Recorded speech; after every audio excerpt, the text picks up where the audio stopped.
Right, okay, I'm now going to show you servicing of a car. I've got a car here that I've already done. Here it is, a little police car. I've changed the pickups, the tyres, the pinion. I've also put new tyres on the front and basically cleaned the whole body shell. So we'll start with a car which is generally a used car, and the typical things you're going to find are tyres which have perished, like these. These have gone like oily, so they'll just crumble. Really important on the back, because obviously that will give you no grip on the track at all. The next thing we look at is the pickups. These have got heavy ridges in. You can clean them with a rubber. You just rub across the top like this. However, there will be points where, when there are ridges, you won't be able to clean them very well, and they do need to be changed. A bit of 3-in-1 oil on the pickups when you use them will pick up dust and rubbish off the track, and obviously put a little bit of dab of oil once you've cleaned them off the first time after the first few laps, and then you can run the cars for quite a good time. So that's the position of this car. It already needs quite a few things. I've got a little PP3 battery here, and you can use that just to test the car. You can put that across the pickups, and this one you can see the lamp actually does start to work, and then you can run in both directions as well. The motor's very weak, but it does spin eventually. So this car does need quite a good service. So we're now going to take my service kit, which includes rear tyres, pickups, lamp, springs, and obviously and a pinion itself. And this can be applied to the car as a service and to make the cars all good again, like I've done with the police car here. So now we're going to take the Corvette apart. So a little Phillips screwdriver, other things you're going to need, same a PP3 battery, a service kit, a Phillips screwdriver, and I would suggest a flathead screwdriver as well. A rubber to clean the contacts. In fact, they've got a pen rubber here, which is very good to use as well. So first of all, we're going to remove the chassis from the body. So one screw, Phillips screw, and that pops off. Now you need to be careful with this. The easiest way is to remove the front wheels first and the axle, and then literally pull back on the rear tyres and then lift out. You'll see the lamp bolt. The lamp actually is held in the front there like that. So that looked quite easy. Sometimes it can be quite difficult, and especially with the police car, you've got the lamp at the top rather than at the front of the car. Right, so now we've got the chassis out of the car, we can actually wash this in water, clean it. This one's in very good condition. It's probably hardly been around the track looking at the condition of it. But the typical signs here, you get all black inside here, and there'll be rubbings on the outside. But this body shell's in very good condition, so it's probably hardly been used. So onto the chassis, I want to remove this perished tyre at the back, and literally, as you can see, it's all breaking up. So we're going to change them for the silicone type. These can be washed, they can be removed from the car at any point and washed and cleaned and put back. They're very grippy and they're very good to use. They don't seem to have a life. They will continue to work for a long period of time. I haven't had any of these I've had to replace yet. So silicone tyres, well worth changing for. Right, this pinion, as I said, is really good. The pinion's in the centre there. That works really well. But we need to get the motor out just to show you how you're going to change the pinion. So literally, you turn it round, and then you put weight on each side with your fingers on there and there, and then you gradually just snap that out, and that pops out. Okay, good thing to check on the back of the axle is to see whether this gear wheel moves, the gear on the axle or the diff. If this moves or turns, then really you need to try and fasten. You can use a dab of super glue on each side, but I would basically replace the axle if that's the case, if this one spins. Very difficult to, and also you can also get a crack across these. Very rare, but it can happen. So we've taken that off. That all appears okay. So we're going to just clean off the axles. So you can use a bit of tissue paper and just clean them off, just like that. This one's actually rotating a little bit, but as long as it's not rotating really easily, it's still going to form grip and it's not going to spin on the axle.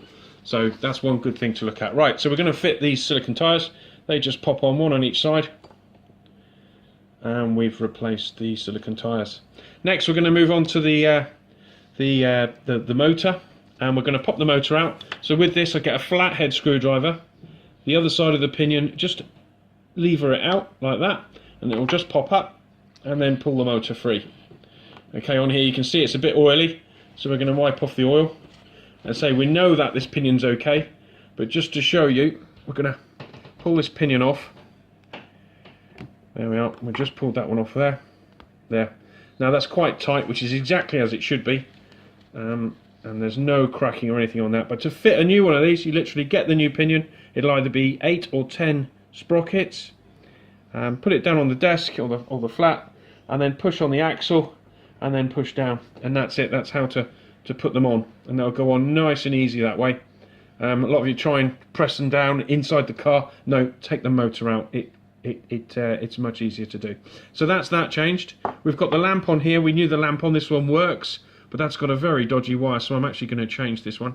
So literally pull the lamp off. They've got its own. It's got its own little spade connectors. One's broken, look, which is why sometimes when you put this car up, when you power this car up, you'll get it to work and sometimes not. I'm just going to clean out the inside of the body, the chassis, and you'll see there's two little connectors which come across and hit the motor. There's one there and one there, and there's also the springs under here which we're going to change in a minute as well. So what I would suggest you do is just clean off these end connectors.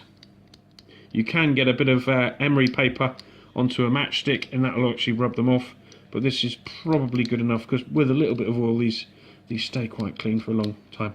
Okay, we've got the capacitor on here. The capacitor literally maintains the power when there's a break in the track, so it just provides a little bit more power if there's a break in power from the track. So that's what the capacitor does, makes it smooth. So that's exactly what the process that's for. Now we're going to take the pickups up. Here are the two pickups with the heavy markings on. So I'm going to pull off one pickup, and be careful here because what will happen is there's a spring underneath, just there's a spring, and if you pull them off too quickly you'll find the springs will just fly off. You don't really want to lose the springs. I'm going to take the spring out as well. There's the spring. So we've got one side, we've got the pickup, and we've got the spring from one side, and now we're going to do exactly the same with the other. I'm just going to wipe that off as well because there's a bit of oil there. So now I'm going to take the other side off. So literally there, turn, pick up, out, and then put that down. You can see I'm using a silver or a white tablecloth.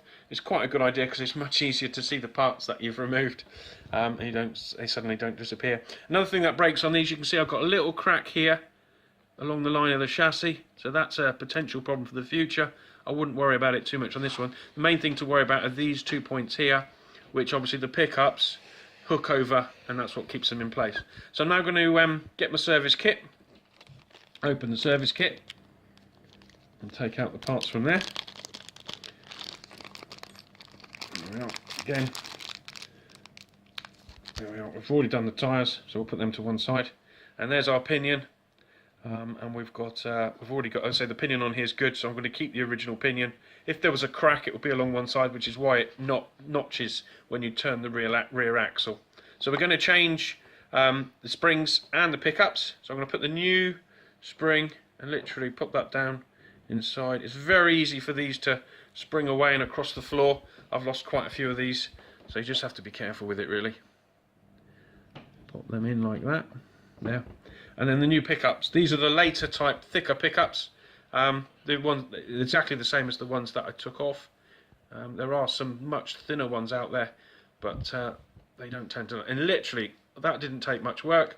You don't have to use any tools for that. I use my fingers so I don't put too much pressure on anything. Some people use pliers or tweezers, but I find that you don't want to put too much effort on them. There we go, and that's not going. They're not going to come off there. So I've now replaced both the pickups and the springs.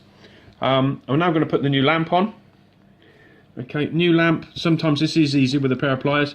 Again, I don't like to go too harsh with it, so I tend to use my fingers and my nails just to get that in place. There's one, and the same on the other one there.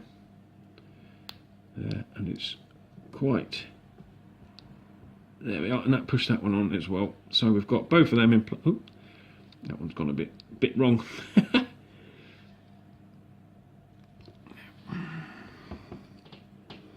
fact, that's bent down a little bit. Let's try again.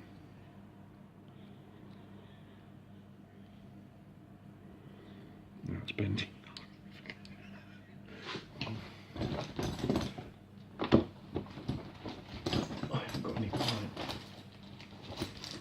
Stop there. Right, so The old plate was still on there, so I've now removed that, and that should go on just by pushing down on. There we are, perfect. Now just before we reassemble, I'm just going to check the lamps working. So I'm going to get my PP3 battery, my 9-volt battery, which is quite old now, but it does the job. Just pop them across there, and your lamp should light straight away, rather than reassemble and then realise your lamp's not working. So best to do it now. So we know now the contacts are making good, making good contact with the spring. The spring's linking through to this here. We've got the cap on there, and we've got the new lamp. So we're pretty much ready now to put the motor in. But before we do put the motor in, it does spin nice and freely, this one. I've got 3-in-1 oil here. This is the one I tend to use. But literally any, it's a multi-purpose oil. This does the job for me. I've used it quite a few times, and it's very good. You just want a dab on the back of the motor. Just about there. Tiny bit like that's more than enough. And then the same, just about there. There we are. You can see that roll in then. And then we want to just give that a little spin. Just let it bed in a little bit. I'm going to wipe up any excess. And the same on the back. There we are. And now I'm going to press that back into the chassis. So you've got to make sure those two pins are nice and straight. There they are. We've cleaned them already. So that goes in, and then little press down on there, and that's back in place. Just to check that, we now get our motor. And again, we can spin in both directions. And because of the oil, you can hear that's nice and smooth now. So yeah, you can probably hear that. It's a nice noise, that one. And there we go. That's pretty much ready to go back into the body shell. But first, as I say, there's our body shell. We're just going to clean any dirt. Some of these will be pretty bad. As I say, you can wash these. I tend to put them under the tap. They come up really well. But this body shell's in very good order. So that's going to be fine to go back in. Right, rear axle next. We've put the new tyre on. We're just going to turn that over, get that into place. You can see that slots in there like that. Obviously we've got it the wrong way around, it won't go in. So that's the only way it can go, and then just literally snap that in place. You hear the two little snaps, and that's nice and free. Again, turning beautifully. So then we'll just check it, and this time you can hear it turn with the wheels in both directions. So we know when you press, if it's a race and chase car, if you press the switch on top of the controller and you swap directions, it's going to work fine in both directions. So there we are. Now we're going to put that back into the car. So as I said, the previous tyres were completely perished on the front, so I could change the tyres. In this case, I've got a new front axle. I'm just going to slot in. So I'm going to put there's two types of front axle. These are the larger type. There's also smaller types as well on a couple of cars like the Volkswagen Scirocco. So that's the front tyres in, and then literally what you will see where the screw hole is, there's a tiny crack there as well. But also you've got to line this up, because when you put it all back together, if it doesn't line up, or you can't see that hole properly, like through there, then when you put the screw in, you're going to hit the wire and break through the wire. So you have to be careful with that. So yeah, that should work fine. You'll find on some cars the capacitor's bent back and folded just over the motor, especially on the police cars, and because of the lamps at the top as well. But this should work fine. So we're now going to put that back into the chassis. So as you can see, we're going to go under there, through there. The lamp's in the correct location. We're then going to bend the chassis back just to get the rear these here little pins here lined up, and then literally this is going to come down and make sure it all lines up. You see my wire's a little bit twisted there, so I'm just going to flick one over one side and one over the other like that. There we are. And that goes down, and then that comes down on there, and then we've got our little screw which goes in. We're going to tighten that up with our Phillips screwdriver, or posi drive. It's only a small screwdriver. There we are. That's nice and tight. Don't need to go mad with the tightness on it. And we have a fully serviced car. And the final check is obviously turn the motor both ways, and you've got just a final check on the car. That's it. That's your car fully serviced. And obviously I'll be putting more videos out, but that's the car fully serviced. So that's ready to go on the track, ready to race. There you are. Thanks for listening. That's Andy, and that's my first part of my servicing. Subscribe to my videos, and there's a link in the description below which links to my website. Thank you.